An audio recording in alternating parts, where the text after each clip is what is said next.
About happiness, a very simple villager once told me that happiness is the only thing that you get when you give it. Now, this was a very big thought for me. How can I be happy? How can you be happy? This simple villager told me you can be happy if you give happiness. It is the only thing that you get when you give. And I thought it was a very amazing thing that he had told me. I got to learn so much from him. That simple villager happens to be Anna Hazare, by the way. You know, Your Highness, you spoke about love and compassion, and I have a story to share. You know, I completely agree with what you said about love and compassion.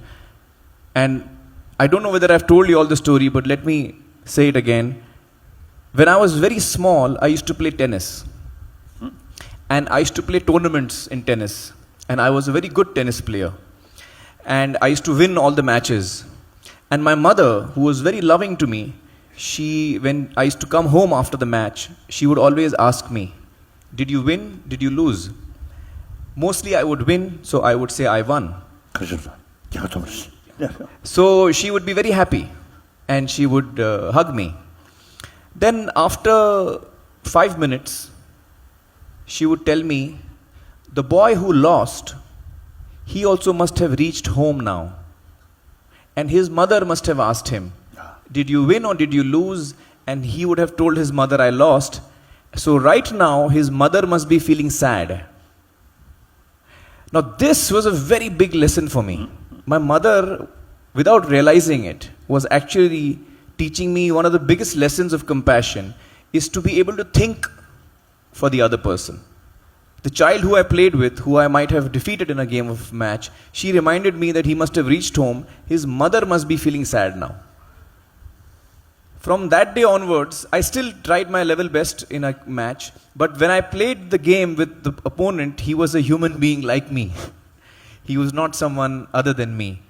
And that was one big lesson that I learned of compassion from my mother. Your Holiness, I have a question for you. You know, sometimes what happens is we give a lot of love to someone who we love. We give a lot of compassion. We give a lot of caring to the person whom we love. But that person doesn't return it. That person doesn't reciprocate it. In such a situation, what can I do? What does one do?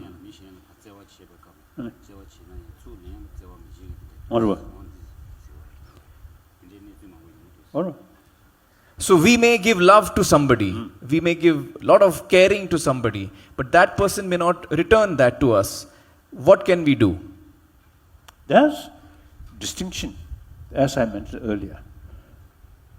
One level of love, much sort of oriented about others' attitude. That is not genuine, sort of what's the kasota. No, not genuine, I think, standard of love or compassion.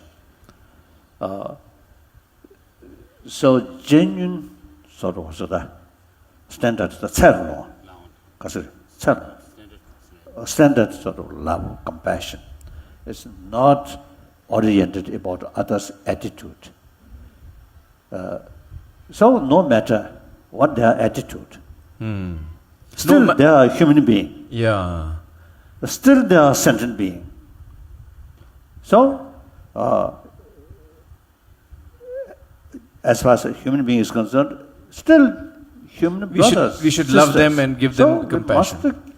We must sort of have sense of concern of their well-being. Now, for example, I think here, a little sort of example. This is not a political statement. You see, when you see some sort of Chinese communist officials on the spot, much sort of torture or bully Tibetan. Then, you see, we deliberately try to not develop anger, try to keep compassion towards these people, as a human being. That does not mean we also accept their wrongdoing. We criticize, we respond to these sort of negative, unjust sort of activities or actions. We opposing that, but without anger. Actually, there is sufficient reason. You see, from the Buddhist viewpoint, of course, we believe, as you also mentioned, you see, the karma. These people, you see, harming other people. So they committed wrong karma, negative karma. So they have to face the negative consequences. So there is sufficient reason to feel concern of their well-being. So out of that motivation, you should try to make clear that's wrong. Criticize them. Not out of anger, not out of hatred, like that. That we can do. Yeah. That's true. That's very true. May I say a word? Yes, yes, yes. If the other person does not respond, you double your love. Kasa. Double the love. And if he still does not respond, Double it. gamble. Love is limitless. You can give. Gamble there's on no your love. limit to You'll the always love. win. You will win, finally. Right. Wonderful. Keep on love. doubling. Keep on doubling. I think here maybe see the comment from one monk may not be appropriate, but here see marriage, love, marriage on the with love. So just attraction about external beauty not sufficient. Love towards internal beauty. Once you realize internal beauty, that is, you see, humility or some kind of sort of a real compassionate or sensible person, then that sort of awareness also brings respect. So, marriage with, or say, on the basis of inner beauty, automatically with respect, then after marry, a little quarrel doesn't matter. Still, the marriage can live long-lasting marriage. Hurriedly marry without knowing real sort of inner world, less inner beauty, only from physical, external sort of beauty. Marry, even after a few weeks, or quarrel will start.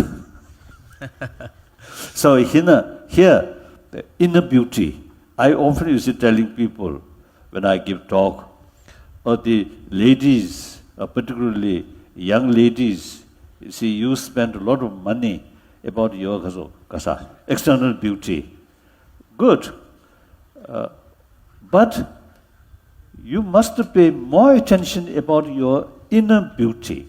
That's more important. I also, you see, in 60s, one Tibetan government official, monk official, eventually he disrobed, and I know him very well. So his wife, not that much sort of attractive. So I tease him, oh, your wife, not that much attractive. And then he responded me, yes, external beauty is concerned, not much attractive, but internal beauty is very good.